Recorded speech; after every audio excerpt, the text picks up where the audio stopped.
ఒక చిన్న గ్రామంలో ప్రతి ఉదయం పిల్లలు స్కూల్కి బ్యాగ్లు వేసుకుని ఆనందంగా వెళ్తుండేవాళ్ళు. అదే గ్రామానికి అట్టడుగు వనంలో ఉండే ఒక చిట్టి కోతిని వాళ్లను చూస్తే ఎంతో ఆశగా కనిపించేది.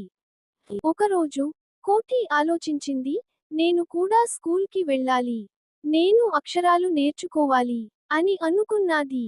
అందుకే తను తన స్నేహితులతో కలిసి ఒక బ్యాగ్ తయారు చేసింది. ఆకులతో యూనిఫామ్ వేసింది. పెన్గా చెట్టు కాడ తీసుకుంది.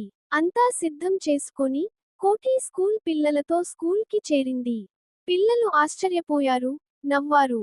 కానీ టీచర్ మాత్రం హృదయపూర్వకంగా కోటిని ఆహ్వానించారు. ఆ తరగతిలో కోటి తన చేతితో బ్లాక్ బోర్డ్ మీద ఏబీసీ రాయడం చూసి అందరూ హర్షధ్వానాలు చేశారు. మధ్యాహ్నం పిల్లలు, జంతువులు కలిసి ఆటలాడారు. కోటి ఎంతో సంతోషంగా ఎండి. ఇలా కోతిని కూడా పాఠశాల విద్య అనుభవించేందుకు అవకాశం దొరికింది. Thank you for watching.